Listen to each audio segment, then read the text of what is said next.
Assalamualaikum warahmatullahi wabarakatuh. Waalaikumsalam warahmatullahi wabarakatuh. Oke. Punten Ustaz, hari ini izin untuk berkonsultasi Oke. terkait pembelajaran saya untuk materi bahasa Indonesia kelas 8 pada materi berpidato. Oke. Kebetulan kemarin saya menggunakan pendekatan pembelajaran metode diferensiasi untuk kelas saya. Ya. Jadi saya ingin mungkin kalau ada masukan ataupun pendapat dari panjenengan, saya mau izin untuk menyampaikan. Sebelum itu, nanti dalam pertemuan kita hari ini, kira-kira apa yang ingin kita capai dalam pembicaraan pagi hari ini? Saya berharap nanti pembelajaran yang saya lakukan bisa mendapat feedback dari panjenengan. Kalau misalnya memang sudah sesuai, insya Allah akan saya kembangkan lebih lanjut. Tapi kalau memang ada sesuatu yang harus saya tambahkan, insya Allah semoga bisa saya kembangkan di pembelajaran selanjutnya. Oh gitu. Nah nanti indikator dari ketercapaian apa yang panjenengan inginkan itu kayak apa itu? Kalau indikator yang saya harapkan nanti siswa bisa mempelajari materi berpidato sesuai dengan karakter. Kalau saya inginnya sesuai dengan karakter gaya belajar dan kemampuan belajar mereka. Jadi nanti itu yang saya harapkan. Karena kan dalam satu kelas itu tidak semua anak punya gaya belajar yang sama. Harapan saya setiap anak nanti mereka bisa berkembang sesuai dengan karakter gaya belajar mereka. Seperti itu. Berarti nanti tujuan dari indikator keberhasilan itu kita bisa menerapkan bagaimana gaya belajar anak-anak dalam memahami materi bahasa Indonesia itu ya. Gitu ya.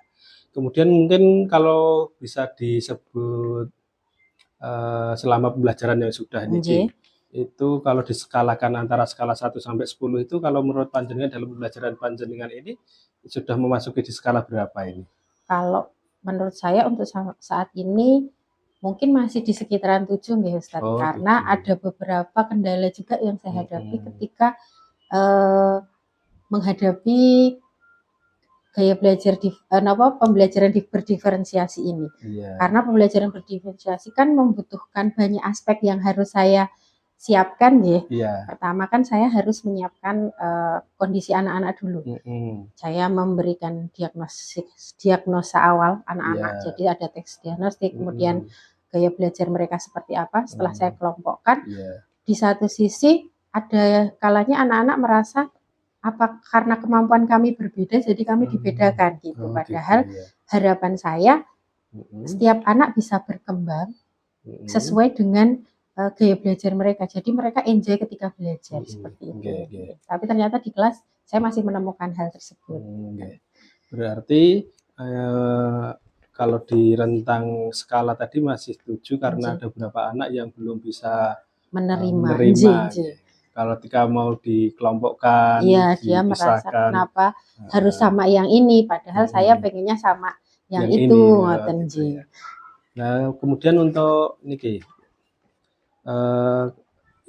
bagaimana caranya untuk kita bisa mengetahui atau mengidentifikasi anak-anak ini tentang gaya belajarnya tadi mungkin? Berarti yang pertama saya melakukan observasi kepada anak-anak. Jadi saya membuat kuesioner gaya belajar. Kebetulan juga bekerja sama dengan guru BK di awal pembelajaran. Di awal tahun kan biasanya dari BK memberikan kuesioner tentang gaya belajar siswa. Kemudian dari situ saya petakan kelompok yang memiliki kemampuan visual, auditori, dan kinestetik. Dari gaya belajar itu kemudian nanti kami gunakan untuk menyediakan materi dan media pembelajaran. Berarti nanti setelah mengidentifikasi dengan pemetaan tadi gaya belajarnya, kemudian dalam pemetaan itu kira-kira jenengan ada gambaran tantangan apa itu? Kalau menurut saya tantangannya lebih ke bagaimana membuat kelas lebih menyenangkan karena otomatis nanti saya harus membagi kelas dalam 3 kelompok besar. 1 anak audio, anak visual dan Visual. anak kinestetik. Mereka otomatis saya juga memberikan tugas-tugas yang berbeda. Harapan saya mereka bisa mencapai kompetensi itu dengan lebih baik, dengan disesuaikan dengan gaya mereka dalam belajar setiap hari. Seperti itu. Nah, berarti ini kan sudah ada identifikasi ya permasalahan yang dihadapi dengan gaya belajar anak-anak tadi. Nah, mungkin setelah kita mengidentifikasi, memberikan tadi pengkelompokan, kemudian kira-kira ada dukungan dari teman-teman enggak itu nanti, atau butuh bantuan dukungan dari yang lain, atau cukup dari panjenengan sendiri sudah bisa mengatasi? Nanti kan dari situ kita juga melihat pertama kan sebelum masuk kita juga melakukan wawancara kepada anak-anak. Jadi kita sudah tahu beberapa anak yang memang sudah memiliki kesiapan tinggi, kesiapan sedang, dan kesiapan rendah. Anak-anak berkesiapan tinggi nanti dia bertugas sebagai mentor untuk teman-temannya. Jadi nanti istilahnya mentor teman sejawat ya, maksudnya anak-anak nanti yang memang sudah siap mereka akan menjadi mentor untuk teman-temannya. Kemudian anak-anak yang masih beristilahnya berkesiapan rendah ini insya Allah nanti akan dibantu oleh guru. Jadi untuk anak-anak yang sedang dan tinggi ini kan mereka bisa bekerja secara mandiri tanpa dipandu guru 100% katanya. Tapi untuk anak-anak yang berkemampuan rendah ini mungkin bisa kami pandu pelan-pelan, tapi tanpa mengani yang lain, aspek kelas yang anggota yang lain itu. Jadi semua merasa diperhatikan. Iya.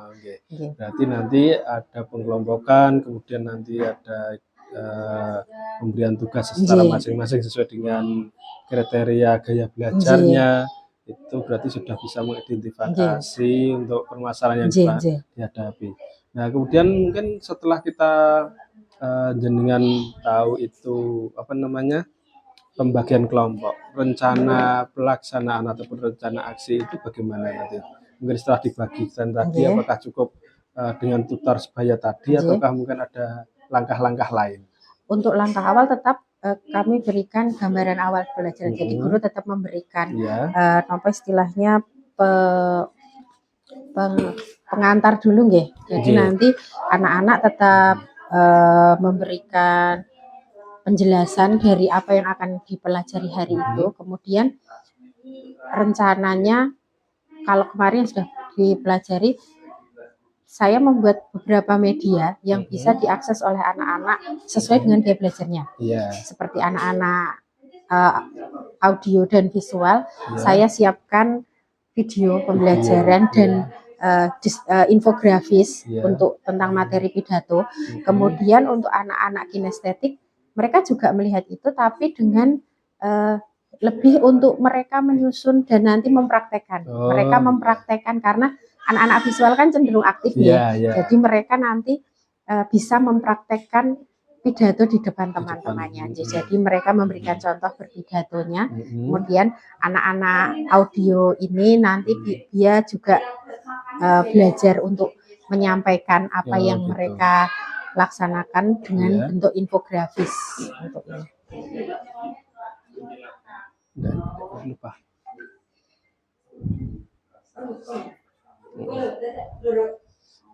Berarti ini sudah ada langkah-langkahnya untuk tahapan menuju rencana aksi dalam rencana aksi nyata tadi ya.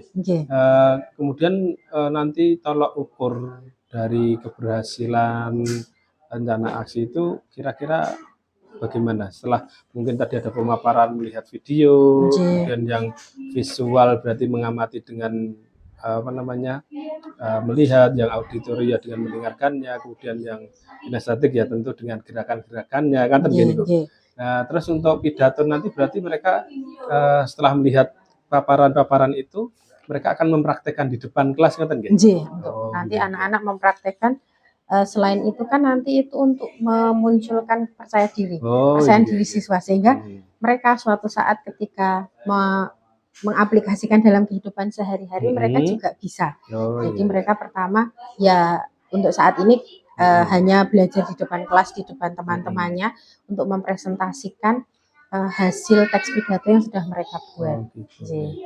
Nah, dalam memberikan praktek di depan itu nanti apakah nanti berurutan atau dicampur yang gaya belajar kinestetik semua dulu atau gimana untuk rencana untuk rencana saya buat random Ustaz. Jadi tidak semua anak dalam satu sisi maju duluan karena supaya teman-temannya juga bisa mengamati. Jadi nanti di kelas rencana saya anak-anak juga menilai penampilan temannya.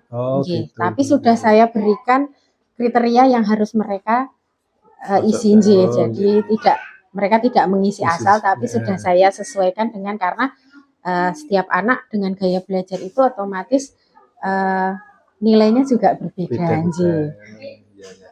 Berarti bisa kita ambil satu garis besar ya. Berarti nanti jenengan juga mulai mempersiapkan penilaian itu sesuai dengan gaya belajar anak masing-masing ya. Jadi nanti anak-anak juga ikut menilai, tapi juga yang maju misalnya gaya kinestetik tetap sesuai dengan kinestetik dalam formnya penilaiannya. Meskipun nanti formnya tetap saya sampaikan, Mas Tes campur. Jadi anak-anak merasa tidak dibedakan. Jadi hanya mungkin poin-poinnya agak berbeda.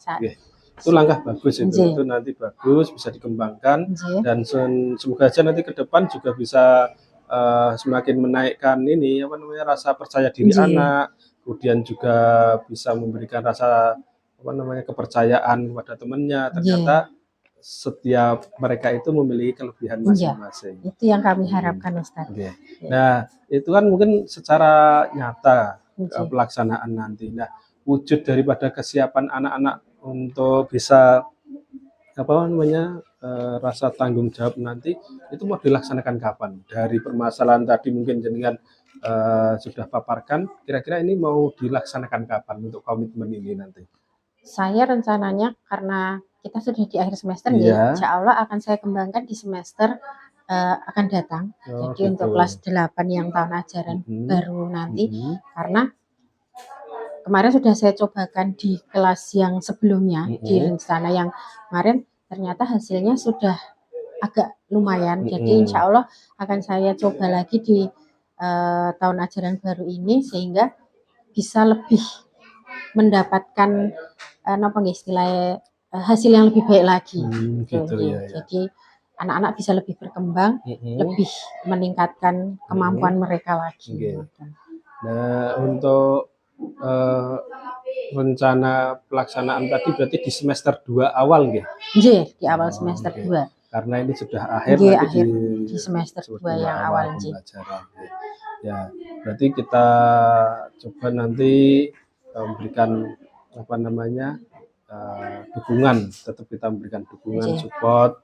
Nah, dari pelaksanaan ini nanti kira-kira panjenengan juga membutuhkan bantuan dari teman-teman tidak untuk ketika pelaksanaan itu untuk ada kegiatan semacam memberikan refleksi ya, ataupun kemarin pembelajaranmu itu bagaimana itu? Atau perlu nggak itu? Saya berharap ada Ustaz, jadi nanti teman-teman bisa ikut ke dalam pembelajaran saya memberikan penilaian sebagai bentuk refleksi bagi saya terutama supaya nanti saya juga bisa lebih berkembang dan semoga bisa memberikan kontribusi untuk teman-teman yang lain supaya kita juga punya wawasan bahwa model pembelajaran itu ternyata banyak sekali dan sangat beragam. Nanti sehingga di kemudian hari kita juga bisa mencoba model pembelajaran yang lain. Mungkin untuk saat ini saya mencoba ini dulu. Untuk selanjutnya mungkin saya ingin mencoba model pembelajaran yang lain. Ya, itu ide bagus, kemudian juga satu metode yang perlu untuk dikembangkan. Ya, semoga saja nanti anak-anak semakin bisa percaya diri, kemudian juga bisa maksimal dalam pembelajarannya sesuai dengan gaya belajar mereka masing-masing. Dan tentunya ini menjadi nilai tersendiri nanti ketika kita bisa berhasil untuk mengembangkan ini. Nah, tadi sudah berusaha semaksimal mungkin, ada refleksi dari teman-teman juga. Ya mungkin masukan-masukan refleksi nanti bisa menjadi bahan masukan ke depannya lagi ya. Jadi perbaikan-perbaikan, Masya Allah luar biasa, ini bagus. Ya harapan saya selaku kepala sekolah ini mungkin nanti teman-teman yang lain juga bisa mengambil hikmah, mengambil pelajaran. Jadi ternyata tadi metode pembelajaran itu sangat beragam, kemudian bisa dikembangkan dan lain sebagainya. Ya, kita ucapkan terima kasih Ustazah atas waktunya. Semoga apa yang sudah kita bicarakan ini sudah mengkerucut. Kira-kira dari apa yang kita bicarakan, jenengan sudah ada gambaran solusi dari permasalahan yang tadi disampaikan belum ini? Insya Allah sudah. Jadi saya berharap bisa lebih mengembangkan untuk mungkin mengelompokkan anak-anak sesuai gaya belajar mereka, membuat media yang memang bisa merefleksikan gaya belajar tersebut, supaya nanti anak-anak bisa lebih berkembang, terutama kemampuan mereka, kepercayaan diri dan sebagainya, dan bisa mengaplikasikan dalam kehidupan sehari-hari. Dan bagi saya mungkin juga bisa menjadi pembelajaran lebih lanjut, supaya saya juga bisa berkembang dengan apalagi dengan kondisi saat ini ya. Jadi mungkin dengan perkembangan teknologi yang ada, saya juga bisa mengaplikasikan itu dalam pembelajaran saya. Ya, terima kasih. Semoga aja berhasil, dimudahkan urusannya. Amin. Mungkin ada hal lain yang mau dibicarakan. Kalau ini saya kira cukup, berarti karena sudah mendapatkan solusi, dan mungkin lain waktu kita juga ingin dengar kisahnya panjenengan setelah melakukan kegiatan itu, sejauh mana keberhasilannya, bagaimana reaksi anak, kita ingin tahu. Mungkin lebih seru lagi untuk bisa diceritakan besok. Terima kasih. Jazakumullah khairan. Assalamualaikum warahmatullahi wabarakatuh.